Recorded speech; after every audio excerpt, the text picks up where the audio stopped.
say that battle changes you.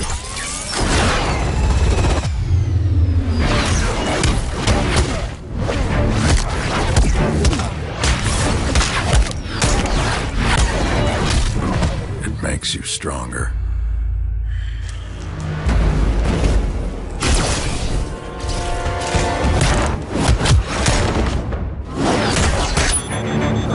More ferocious.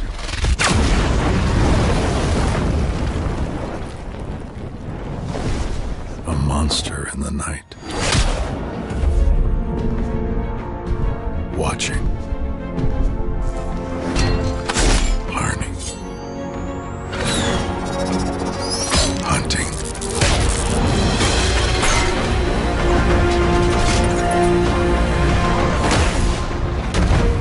Each time I enter the pit, I emerge reborn. Put the devil on the other side, and I will show up. Evolved. Adapted. And prepared. To fight.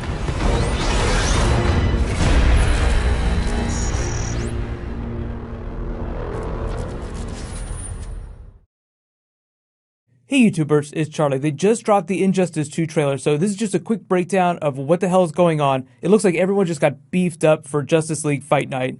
If you've never played it, Injustice is kind of DC's version of a Mortal Kombat fight game with a lot of mixed RPG elements. So you got story mode, you got battle mode, it's pretty self-explanatory. If you haven't played the newer Mortal Kombat game, like the most recent Mortal Kombat game, it's actually pretty fun. It has a pretty good story mode. But as part of this big Injustice game, DC actually did a tie-in comic book series. It's just called Injustice Gods Among Us. It's this really dystopian take on the characters, so everybody is way more hardcore, everybody hates each other. It's like Darkest Timeline Justice League. If you remember Earth 2 from The Flash Season 2 this year, it's kind of like that. It's almost like Earth 3 from the comics where everybody is a supervillain. So all the stuff that's happening in the game is not canon to the comics, it's not happening on the TV shows, it's like its own self-contained universe. And they haven't announced anything, but because they did a big comic book tie-in with the first run of the game, they'll probably write a new story that ties in with Injustice 2. So it actually looks pretty badass. The biggest new element here though is the playable Supergirl character. She wasn't a playable character in the first game,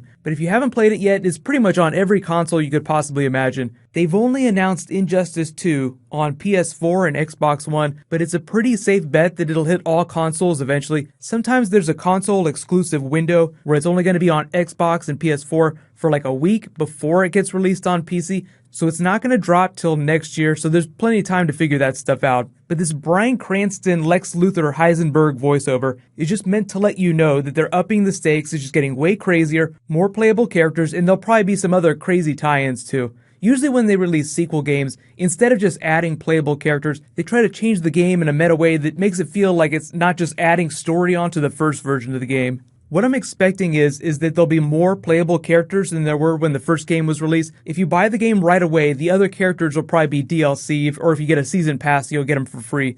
But if you wait, you get the Ultimate Edition, and you get everything all at the same time. So because the first game has been out for so long, you don't have to wait, you can get all the characters right now. But let me know in the comments, what did you guys think about the first game? I know I didn't do any gameplay or any videos for that first game, but if you guys want, I'll totally try and do some videos for this whenever it drops. It's gonna be so long before it gets here that we're really only gonna be getting more trailers for the rest of the year. Some of you have asked, I do have a video game channel that's separate from this. It's just called Charlie Streams. There's a link in the description for that. There's a link for my Twitch channel, which is also just called Emergency Awesome. But here's the really cool thing. What I'm actually expecting them to do is try and do some movie tie-in content, like some DLC, some skins. They did that for Stephen Amell's Arrow character whenever Arrow dropped. So they do special tie-in content for the TV shows. They will definitely do it for the movies. If you didn't follow the story of the first Injustice game and then like the tie-in comics, basically what happens is the Joker does something crazy, kills Lois Lane, turns Superman against humanity. The Justice League battles to take him down. It turns into this big conflict. It's kind of like the Flash storyline, Flashpoint,